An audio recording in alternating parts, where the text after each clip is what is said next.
In a veiled reference to a renewed agitation for restructuring of Nigeria yesterday, the president said it is determined to resist any attempt to blackmail President Muhammadu Buhari into making any hasty decisions about the matter, claiming that the country's enemies were actively sponsoring discord in the polity. There have been calls in recent times for the country to be restructured to avoid its breakup, with the general overseer of the Redeemed Christian Church of God, Pastor Enoch Adejare Adeboye, joining the fray at the weekend. But the presidency, in two separate statements, said that Buhari will not be pressured to make any decision that will not be in the interest of the nation, making it clear that the president will only work with legislature on issues of national concern. In a short statement, Senior Special Assistant to the President of Media and Publicity, Garba Shehu, said, and I quote, "The presidency responds to the recurring threats to the corporate existence of the country with factions giving specific timelines for the president to do one thing or the other, or else in their own language, the nation will break up. This is to warn that such unpatriotic outbursts are both unhelpful and unwarranted, as this government will not succumb to the threats and take any decision out of pressure at a time when the nation's full attention is needed to deal with the security challenges facing it at the time of COVID-19 health crisis." I mean, this has been going on for quite a while, and it's just time to talk about this. Calls for restructuring here and there, and now we're hearing timelines, according to Garba Shehu. Well, I don't understand the use of the word hasty in that statement. There's nothing hasty about any decision to restructure the country, and nobody's trying to blackmail the president. The fact of the matter is, this government came in on their change agenda, and in that manifesto, the word restructure is there in black and white. True federalism is there in black and white. That manifesto was described as an honest contract with Nigerians. So trying to hold the government to their election promises, this is going way back to the first term of the Buhari administration, mind you. There's nothing hasty about it. I understand why the presidency would react negatively to any sort of reference to the nation will break up. No Nigerian wants to hear that. Well, most of us don't want to hear that. We want a unified, but, properly structured, functional country. The unitary system that we're operating now is just simply not working. Nigeria is called the Federal Republic of Nigeria. We are not a federation at the moment. So those calls for restructuring, for me, are totally in order. And the point of a democracy is that you have opposition, you have other voices holding the government's feet to the fire to ensure that they do deliver on electoral promises. And the government should not simply dismiss them in this manner. At the end of the day, this is not, well, it's not supposed to be a dictatorship. You are supposed to be a listening and responsive government. So the tone of that statement, I find it bewildering. Dr. Bati? Yeah, and that's where I take off from. First, government must be willing, must be tolerant, must be prepared at all times to listen to the people. And the Nigerian people, whether they are organized as individuals in their private capacities or in groups, as socio-political groups or groups in civil society, have been saying that the Nigerian experiment is not working, and that we need to tweak it. We need to correct certain things. And all of these statements coming out now, it's not as if what people have said is new, but it is within the context of 60 years after independence. And Nigerians are saying, to move this country forward, we need to restructure it. We need to address certain things. The president himself, in his October 1 address, broadcast, admitted that there are certain fault lines, even if he said those fault lines are artificially constructed. Whether they are artificial or real or authentic or original, I think what Nigerians are saying across all levels is that we need to address those fault lines because they exist. So some people talk about federalism, some people talk about restructuring. What it means to different groups could be different things. But what is certain is that they are saying that, look, we need to do something about Nigeria going forward if we must achieve the objective of unity in diversity. Some people talk about system of governance. Some people talk about a return to federalism. Some people talk about changing, the scope of governance, having a leaner government. So how they approach it depends on the individual orientation. Now, the second point to be made is that it's not everything that government responds to. So sometimes I see some of our spokespersons being over-enthusiastic. windbaggery is not an asset, for a presidential spokesman. It's not everything that you respond to. Some things you just allow to go because you need to respect the right of the people to talk. Now, Garuba Shehu issuing a statement saying some people are dolorous, they are negative, they are irresponsible. All of that is not necessary. We are all citizens. We are all stakeholders. And we have a right to say, well, this is the way our country is. This is what we would like our country to be like. After all, the president himself on October 1 called for self-reflection and collective reflection. Now, if Nigerians say they have reflected on our circumstances, and this is our opinion, I think it's a bit off color to say that they cannot talk.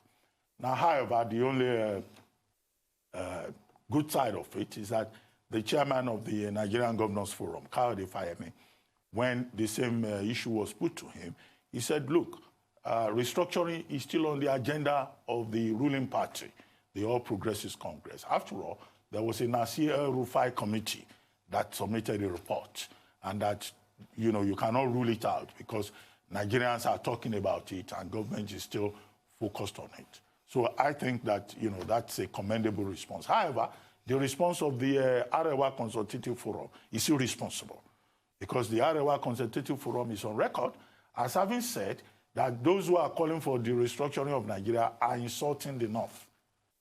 How? That is the question to ask. How does asking for a restructuring of Nigeria or asking for a people's constitution, how does it amount to an insult to the North? It's not only Northerners that are in this country. Every stakeholder has a right to say this is how we think Nigeria should go. But of course, appropriately, there has been a response from Yinka Odumakin, the spokesperson of Afenifere, who has said, no, the Arewa Consultative Forum cannot talk like that. There has also been a response from PANDEF. So what the residue of it all is that, look, there are people who have ideas about how our country can be managed better. And I think that to the extent that they are citizens, that they are stakeholders, it will not be fair to label them enemies of Nigeria. Because I saw something like that, enemies of Nigeria. You don't become an enemy of the state for expressing an opinion. Section 39 of the Constitution recognizes the fact that as a citizen, as a Nigerian, you have a right to express an opinion about your country.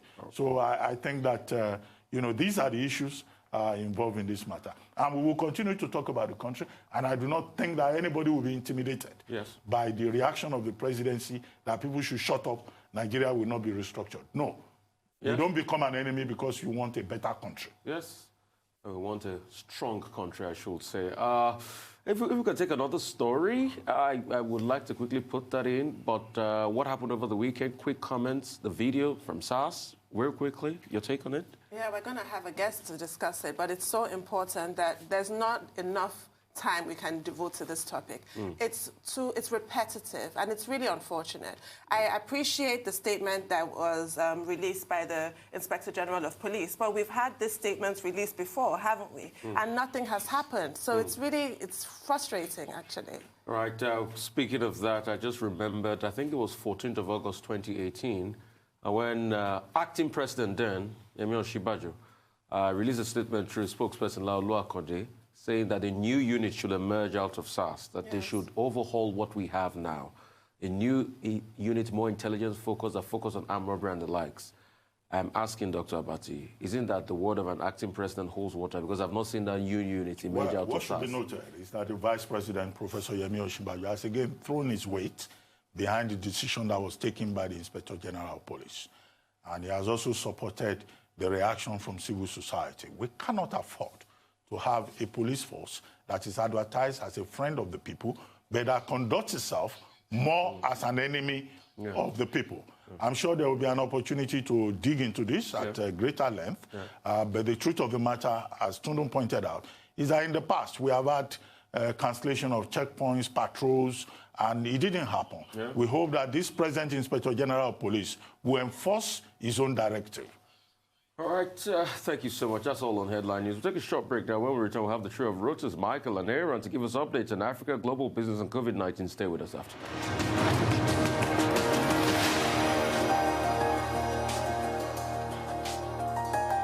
Welcome back. Still the morning show right here on the Rise News Channel. Our dependable Rotus is here to give us Africa business update. Rotus, over to you. Good morning, Rufai. Good morning, Tundu, and good morning, Doctor. Yeah, today is World Teachers Day, October the 5th. It is a day that celebrates educators around the world. It shows support towards teachers and also talks about how they can improve in their profession and also, of course, transfer their skills, learning skills over to our most important assets, our kids.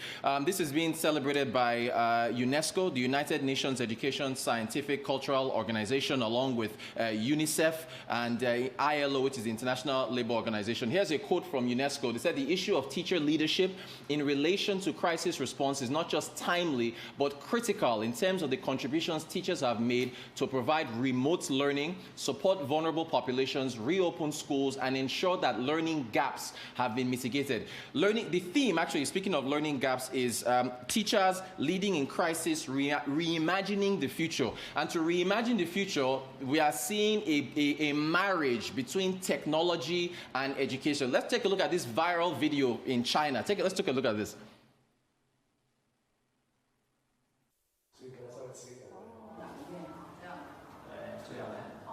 Wow, 天哪！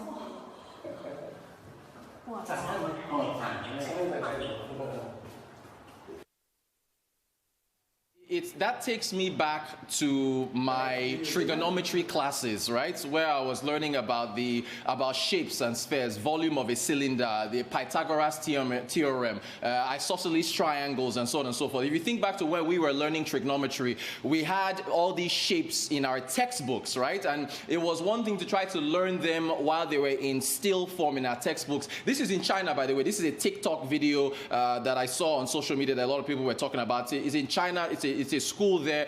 Now you can see he's using an interactive board in order to bring those shapes to life. So when you think about remote learning, you think about the importance of marrying technology and teaching and transferring knowledge over to the future. This is essentially where we have to get to. This is what we have to do. It's an incredibly impressive video there coming out of Asia. Meanwhile, the African Development Bank, Microsoft, and the federal government of Nigeria, they've come together to launch an e-learning platform. This platform is supposed to teach a lot of digital skills, and it's supposed to social media engagement, digital marketing, artificial intelligence, Internet of Things. I understand the platform has been launched. We'll see the homepage in a second. The platform was launched, I believe, on October 1st, and about 16,000 people have already registered on the platform.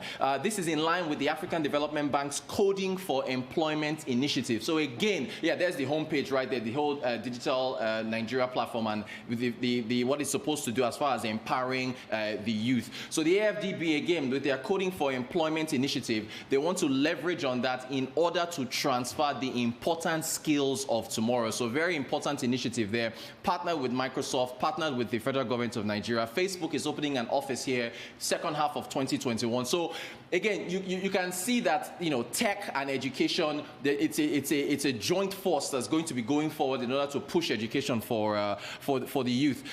Moving to movie industry here, Cineworld. This is a British firm that owns the second largest cinema chain in the world. So there was news that they were shutting down their cinemas for the near future in the United States and across the world, in England as well. They said we can confirm we are considering the temporary closure of our UK cinemas because of, but the final decision has not been reached. So once the decision has been made, we'll update all staff and customers as soon as we can. So they own Regal Cinemas in the United States. I think they own Picture House in the UK.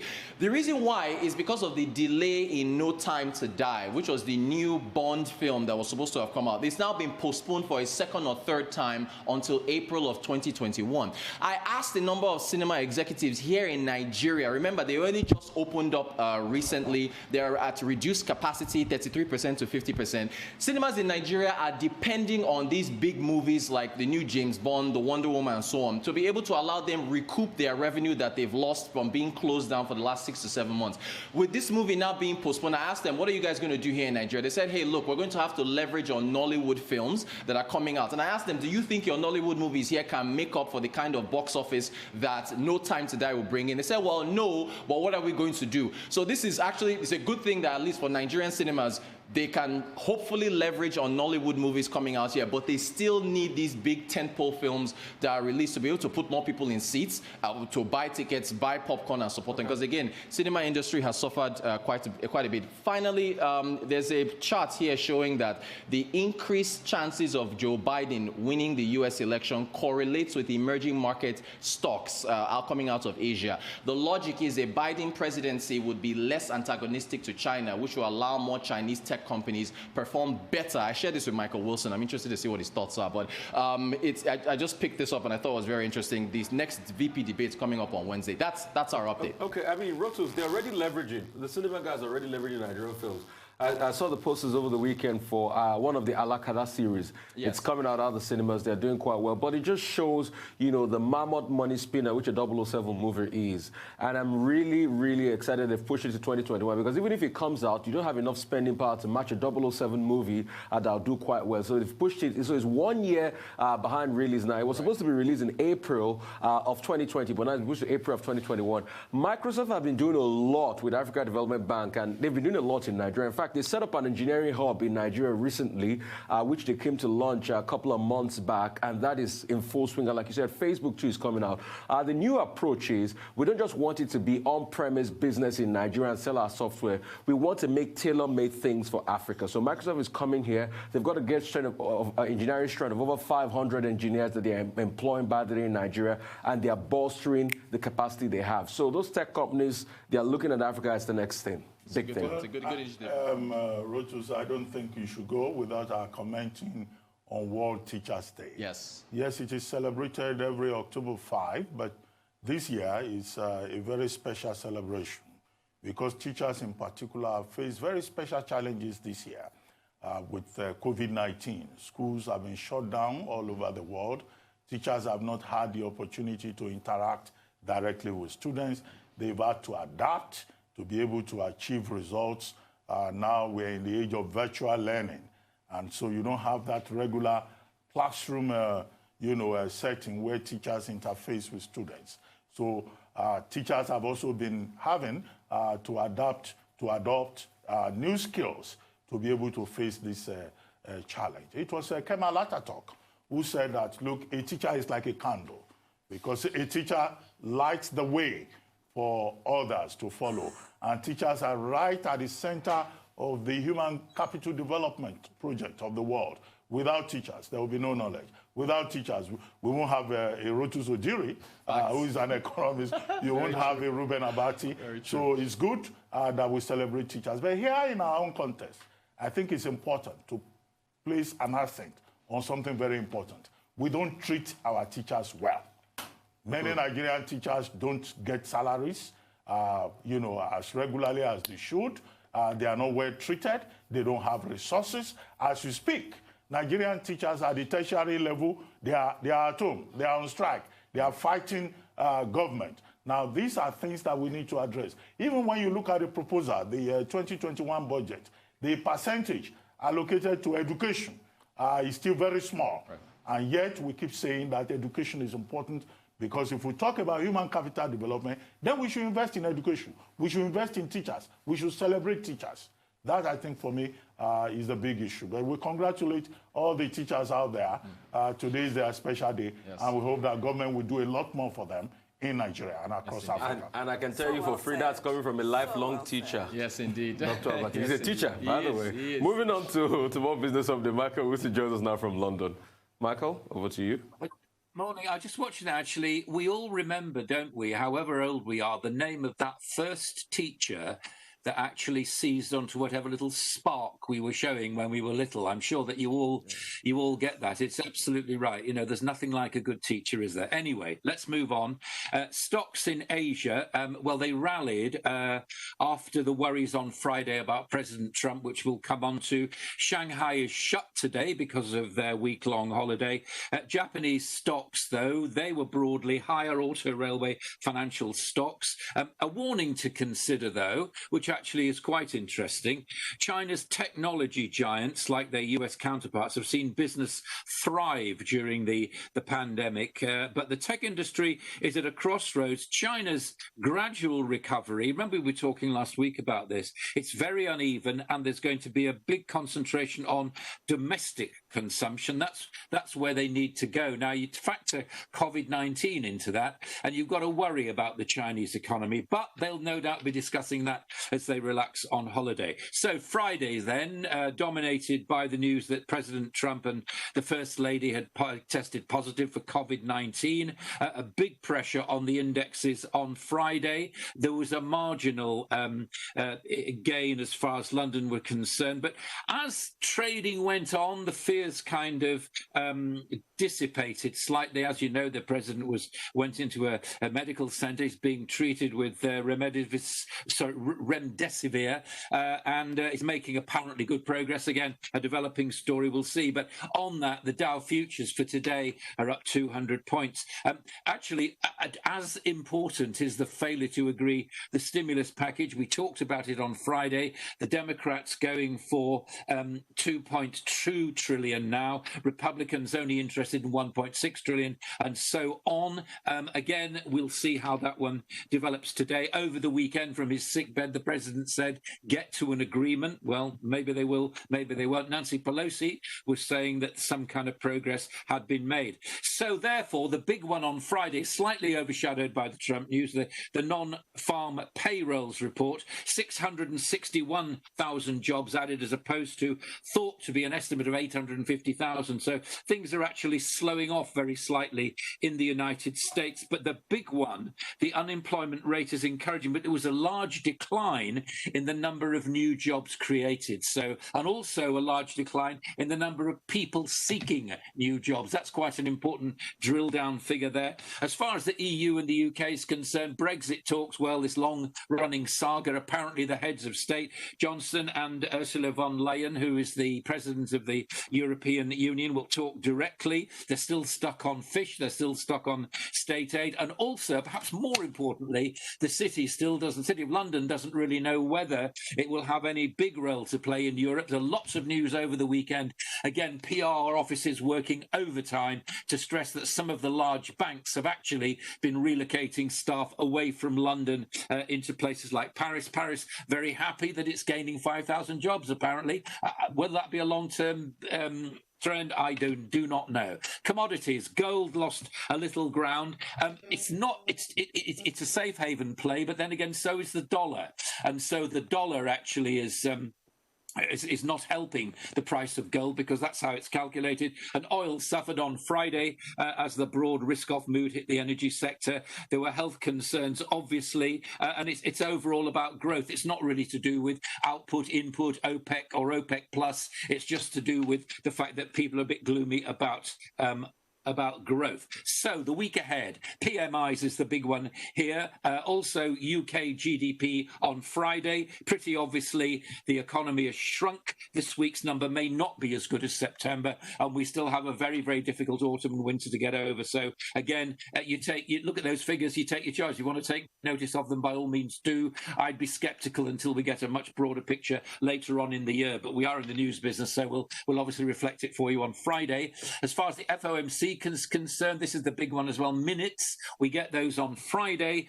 Again, what we don't know is how long interest rates are going to be kept low. We got a hint that rates will be, as they put it, well anchored into 2023, or at least until inflation has been higher than 2% for quite some time. How long that quite some time is, not really sure. That is your global update for Monday. Michael, I wanted you to comment on the EU Recovery Fund. Where are we with that, particularly with the report by the European Commission tying the fund to rule of law provisions, and with Hungary and Poland protesting, and with the rejection of the proposal by Germany?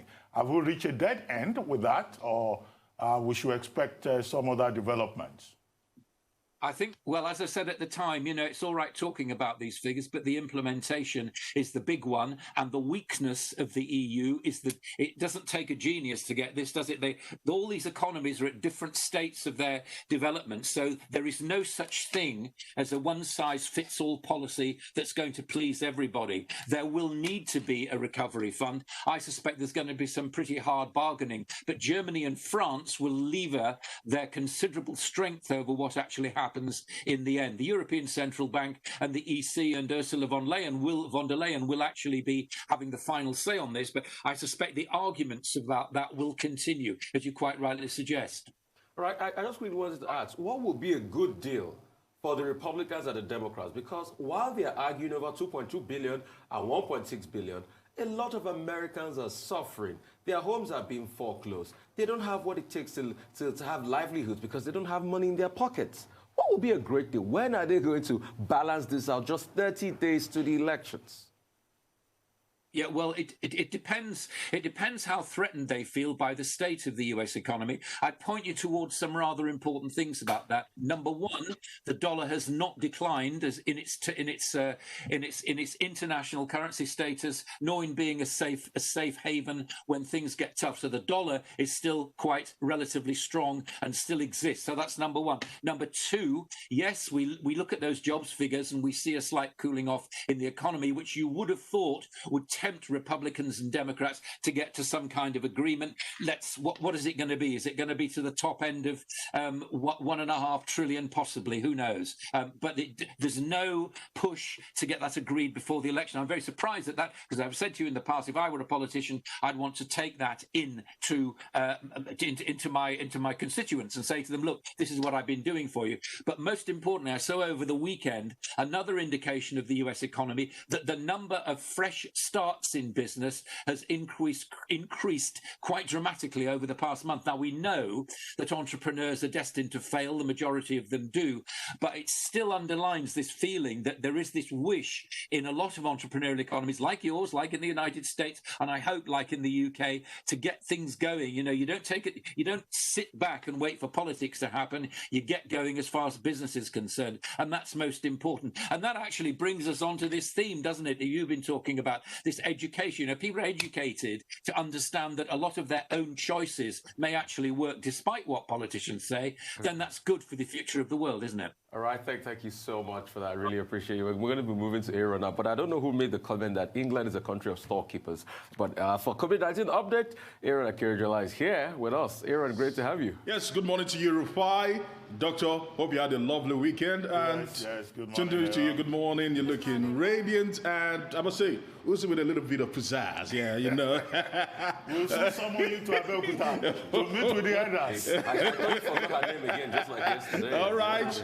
Okay, yeah, let's get straight into it. Looking at the global outlook on COVID-19, as of this morning, 35,163,114 confirmed cases of COVID-19, according to the Johns Hopkins University. Looking at it so far, and the deaths at the moment are still well over 1 million in over 188 countries/territories. Now, in a bit to try to dimension it, looking at it closely, you can actually see that from the 14-day period, we're actually up by 2%. Understanding that we've seen in the last 24 hours, we saw over 250,000 confirmed cases actually recorded, while over 3,000 deaths were recorded, which is actually up by 7%. And a lot has to do with data, counting, and numbering. All right, monitoring and evaluation is key to the fight against COVID-19, and that is why the UK has come under immense criticism again for their handling of COVID-19.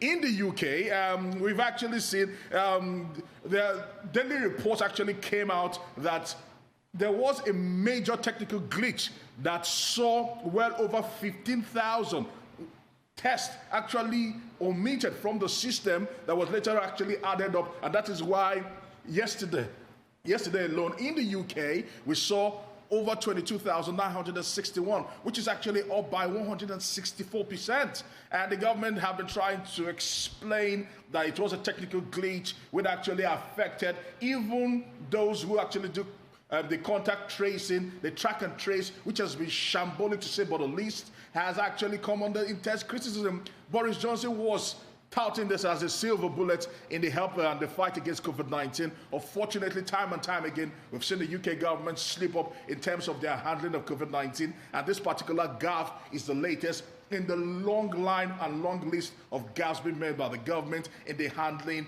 of this particular pandemic. But there you actually have it. The deaths for yesterday were just down to 33, but it's still up by 143% at the moment. Now let's actually move on to India, because India, yesterday we saw an outstanding number being recorded. In the last 24 hours, over 74,000 cases actually came back. But the government have been speaking and saying that it's because of the massive testing we're doing.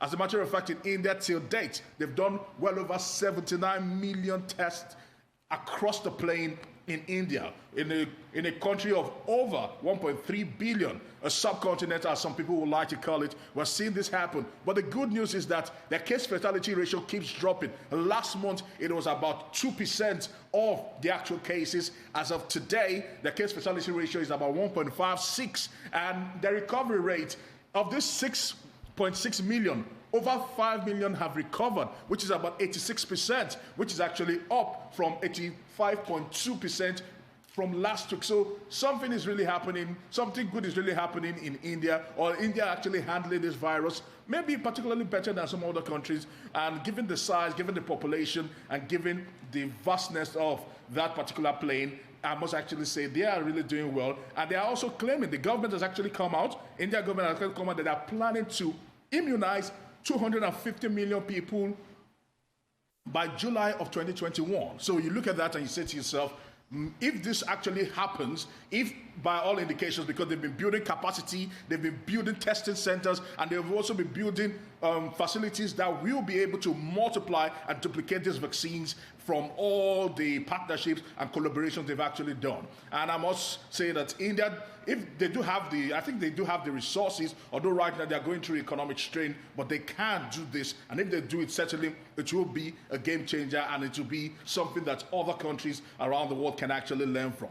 Now, before we actually come to you guys there, let's talk about the United States. And ever since President Donald Trump actually put out that tweet and saying that this is, that I am down with COVID-19, it seems all hell has broken loose in the handling of it. Now, let's actually get there and just quickly run you through some of the timeline since he actually spoke about COVID-19. If they can actually help us with the slide, we actually know as of this morning, there are over 210,000 deaths from COVID-19 in the United States alone, which is still by far the highest. And let's also tell you that the White House medical team said that Trump had continued to improve. He's showing massive sign of improvement, and later on today, he's expected to be discharged from the hospital. And as from the itinerary from the White House, there are no public events listed for President Donald Trump today, but we're not sure about that for tomorrow. But let's also tell you that Trump also made an impromptu appearance outside of the hospital on Sunday afternoon. He tweeted about this, said he was going to give his supporters and entire supporters something to cheer about. And an attending physician at the Walter Reed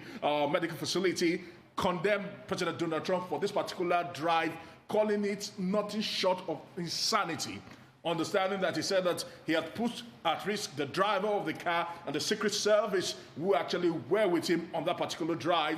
And let's also tell you that according to the embassy, they are reporting that Melania Trump will not leave a residence to visit Donald Trump at the hospital because she doesn't want to put our own staff at risk, which is only the wise thing to do. And Joe Biden also took a test just some few hours ago, and it was confirmed that he is COVID-19 negative, which is actually a good news. And let's also tell the health officials in New Jersey, where that particular fundraiser actually held last week Thursday, have contacted more than 200 people who attended the campaign and the fundraiser at the Trump golf course. And also tell you the White House has refused to release the number of officials at the White House who are actually down with COVID-19, but quite a lot of his aides, as the picture would actually show, that actually people around Donald Trump were actually infected with COVID-19 at the moment. You can see the president and the first lady there, Hope Hicks, the close associate to President Donald Trump, Kellyanne Conway, a former advisor, Chris Christie, and not forgetting Mike Lee, Tom Tillis, Stephen Stephen, Nicholas Luna, his personal assistant, and John Jenkins. All those people close to President Donald Trump have actually been confirmed positive of COVID-19. I want to go back to India before I talk about Donald Trump. Now, they've obviously been really fortunate to have such a low mortality rate. Yeah. But do you agree with their plans to reopen the economy on October 15th? Isn't it a bit too soon, bearing in mind the number of cases that they're still getting? Because we all have to understand, look at somebody like Boris Johnson, which relates to Trump. Just because a person doesn't die of COVID-19 doesn't mean they don't suffer horrendously. It's actually a serious illness. So should people really be exposed? Because India is planning to open cinemas, restaurants, and what have you. And they haven't had any kind of decline in their numbers of infections. And with regard to President Trump and that little jaunt that he took around, you know, waving from his car, I've never seen anything as jaw-droppingly irresponsible, because we all know that many medical officials, frontline workers, have died from this disease, and they have been fully kitted in PPE, yet they caught it. So he has put his Secret Service officials, the driver of that Jeep, and all these other people in direct harm. And really, to do a job like that, and you're in a hermetically sealed, because that SUV is hermetically sealed against the possibility of chemical attack. There is no ventilation whatsoever. President Trump only had a face mask, and he's battling COVID-19. It's shocking that he would subject people to that just to wave at a crowd. It's completely wrong of him. And obviously, we all hope that he recovers. I don't agree with, you know, wishing people dead, as has been done, just because you disagree with their politics or you dislike them personally. I don't think anybody should stoop to those levels. But it's still early days yet. The fact of the matter is that he's been treated with dexamethasone, which you have discussed here, as in it's only used for quite critical situations. It's a steroid used for critical cases. Because if you have mild COVID-19, it can actually impede your recovery. So it will not even be used at all. So he's really going through a really... It's taking a physical toll on him. We're not sure. There's a lot of misinformation and a lot of distrust about the news coming out from either the White House. Yes, because they've been lying. Yes, but it's taken a physical toll on the president, because he's a human being. It has to. So I just don't understand why he felt the need to do this little piece of theatre like a pantomime. Quickly, let me just address one or two things quickly. First of all, you mentioned this. Of course, a medical doctor in the UK has actually been saying that one of the best things that can actually happen in COVID-19 is that people actually go out. You actually are less likely to contract COVID-19 when you're actually outside, when you're social distancing, as against actually being enclosed. Yes, and secondly, to India, it's always been the paradox of lives and livelihood. How do you actually juggle this? And India has always insisted they would rather go for livelihood over lives to ensure that the economy are buoyant. What I find curious about the case in the United States is a political theater that has developed around COVID-19 and President Trump. If you look at it very closely, you see that President Trump is playing politics with COVID-19. Without a doubt. And the question is he the one directing his doctors? You know, and how many people are infected in the White House? But we'll come back to this subject later.